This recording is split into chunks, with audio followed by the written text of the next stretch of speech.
Bismillahirrahmanirrahim. Assalamualaikum warahmatullahi wabarakatuh. Bismillahirrahmanirrahim. Alhamdulillahilladzi hadana lihada wa ma kunna linahtadiya laula an hadanallah. Asyhadu an la ilaha illallah wahdahu la syarikalah wa asyhadu anna Muhammadan abduhu wa rasuluh. Allahumma sholli wa sallim ala sayyidina Muhammadin wa ala alihi wa sahbihi ajmain. Amma ba'du. Alhamdulillah wa syukrulillah bahwa pada malam hari ini kami Pondok Pesantren, keluarga besar Pondok Pesantren Anwarul Huda mendapatkan kehormatan, yaitu kunjungan silaturahim dari Bapak Wali Kota Malang beserta jajarannya atau Forpimda Kota Malang. Kami merasa bahagia, merasa bersyukur atas kerawuhan beliau itu,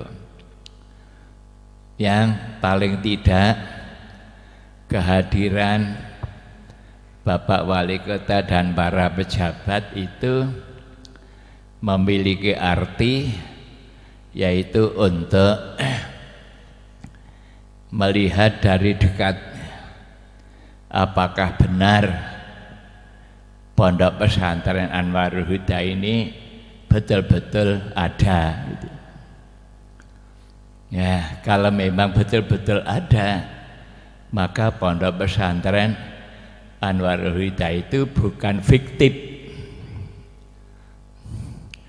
karena pernah terjadi sebagaimana kita dengar ada pondok pesantren tapi fiktif, hanya namanya ada, santrinya tidak ada, gurunya pun tidak ada, sering mendapatkan bantuan itu, apa dari pemerintah atau dari masyarakat.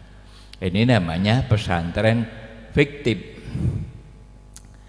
Yang kedua, pesantren Anwarul Huda ternyata bukan pondok pesantren kedok,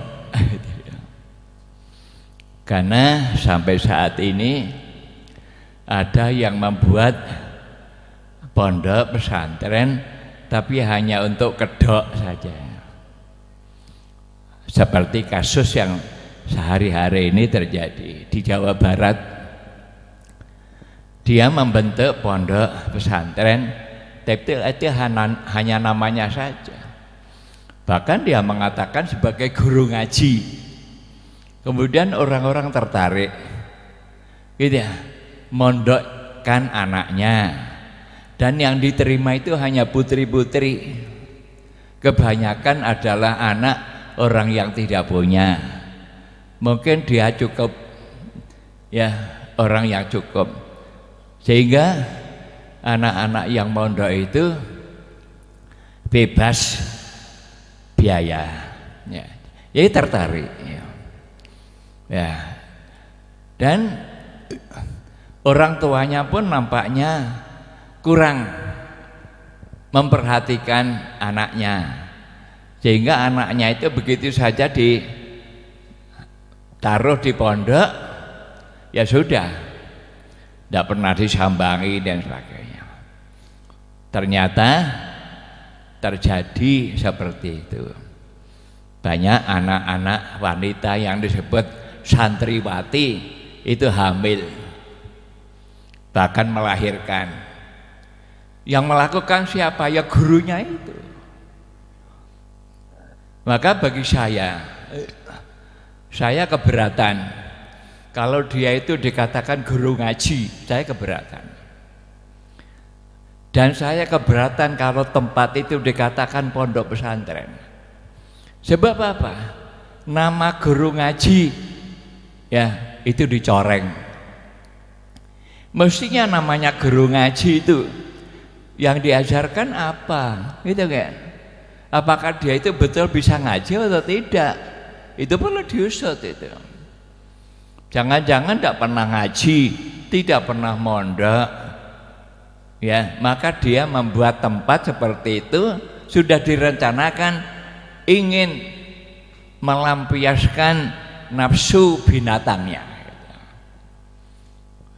Ini sungguh memalukan itu. Maka alhamdulillah pondok pesantren Anwar Huda tidak demikian gitu. Bukan pondok yang fiktif dan bukan pondok pesantren yang kedok tadi itu. Betul-betul sesuai dengan niat yang ikhlas mendirikan pondok pesantren. Saya mendirikan pondok pesantren Anwar Huda ini tahun 1987 ya. Dan itu pun juga seizin orang tua ya, Ibu Nyai Yahya yang ada di Gading. Beliau pesan boleh saya membangun pondok pesantren di Karangbesuki ini, tapi dengan catatan saya tidak boleh meninggalkan sama sekali pondok Gading gitu ya. Maka alhamdulillah saya bisa mewujudkan pondok ini sedikit demi sedikit. Alhamdulillah santri berdatangan dari mana-mana, baik dari Kota Malang, dari Kabupaten Malang, dari Jawa Timur, Jawa Tengah, Jawa Barat, dari Jakarta, bahkan ada yang dari Papua, ada juga dari Manado, yaitu anak mu'alaf ada sampai hari ini, alhamdulillah. Maka pondok pesantren Anwar Huda ini tempat pendidikan adalah sebagaimana dicantumkan di sana adalah pembinaan mental spiritual. Itu memang tujuan Rasulullah diutus oleh Allah. Innama bu'itsu liutamima makarimal akhlak. Jadi seolah-olah Kanjeng Nabi itu diutus hanya untuk membina mental aja gitu. Itu saking pentingnya pendidikan karakter itu.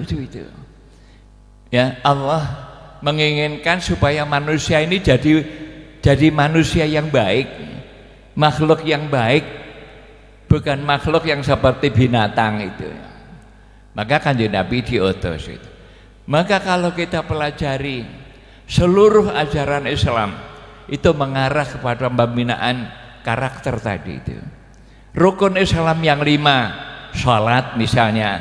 Salat itu dimulai dengan Allahu Akbar, mengadakan hubungan pada Allah. Kalau sudah selesai diakhiri dengan salam sambil melihat ke kanan ke kiri. Assalamualaikum warahmatullahi wabarakatuh. Assalamualaikum warahmatullahi. Berarti ini menciptakan manusia bukan hanya baik kepada Allah, tapi baik kepada manusia gitu. Puasa bulan Ramadan. Puasa bulan Ramadan dimulai dengan niat nawaitu sauma ghadin dan selanjutnya. Setelah selesai 30 hari atau 29 hari, maka puasa bulan Ramadan ditutup dengan membayar zakat fitrah. Itu namanya pendidikan karakter. Ya, manusia tidak boleh hanya baik dengan manusia, tapi jelek dengan manusia. Ya, bukan tidak boleh hanya baik kepada Allah, jelek dengan manusia. Zakat lebih-lebih, zakat itu adalah untuk kasih sayang. Ya, tadi di dalam kitab Minhajul Qawim yang saya baca pagi tadi diterangkan bahwa zakat itu adalah mirip dengan syirkah. Jadi antara orang yang punya uang dengan orang yang berhak menerima zakat itu kerjasama. Itu kerjasama, syirkah. Jadi kalau tidak ada orang yang punya uang, tidak ada zakat. Demikian juga kalau tidak ada orang mustahik yang diberi zakat, ya tidak ada zakat itu. Itulah pendidikan karakter. Lebih-lebih lagi ibadah haji, ya, melibatkan manusia seluruh dunia supaya mereka saling kenal mengenal, hormat menghormati antara satu dengan yang lain, begitu. Maka pondok pesantren katakanlah membina pembina, gitu. Bukan hanya membina orang yang masih bodoh, bukan, tapi calon-calon para santri ini nanti kalau sudah keluar mereka jadi membina karakter tadi itu ya.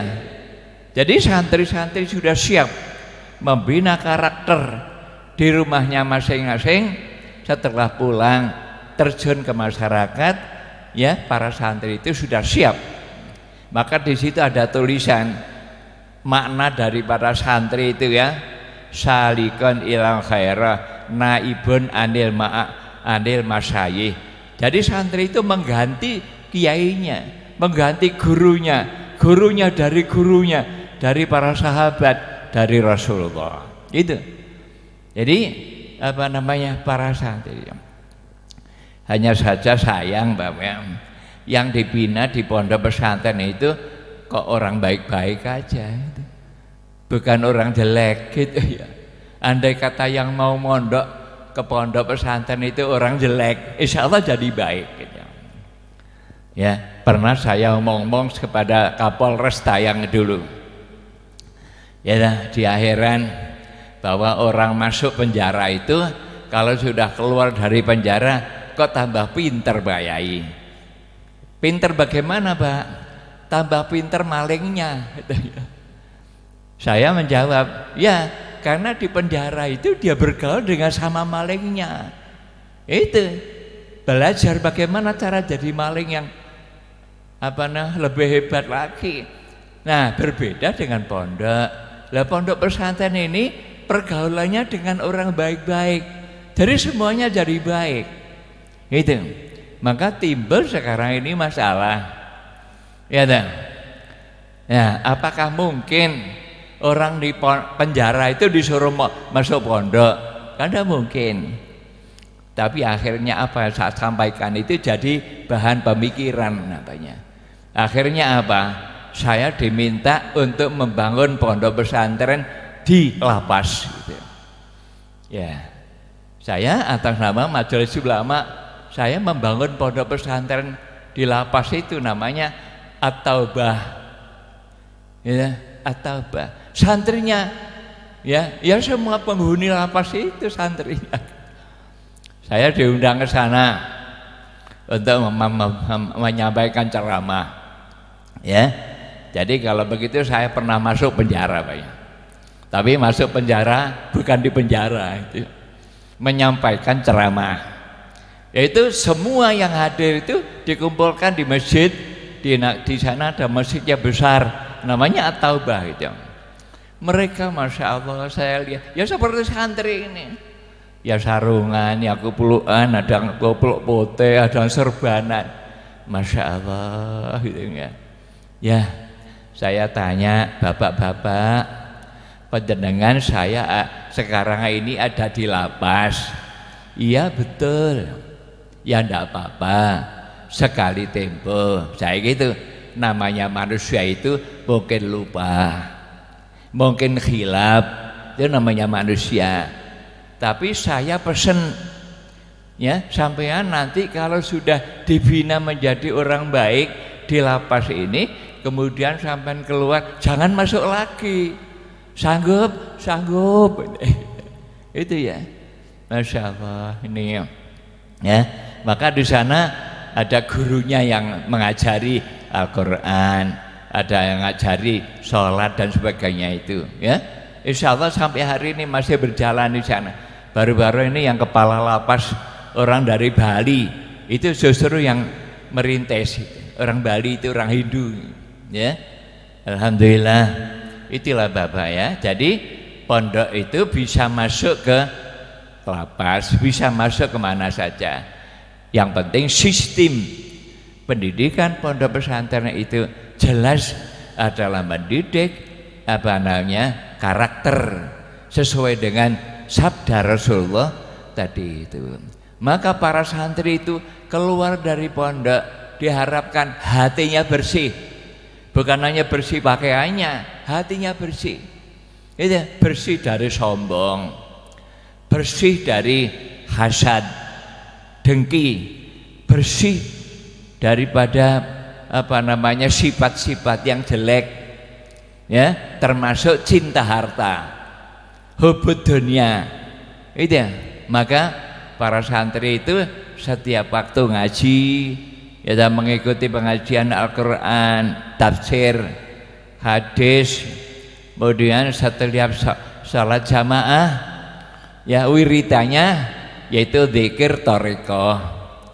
Ya, di sini alhamdulillah sudah saya buka thariqah, ya, sama dengan Pondok Gading. Ada thariqah Qadiriyah, ada thariqah Naqsabandiyah. Maka setiap selesai salat wiridanya la ilaha illallah 165.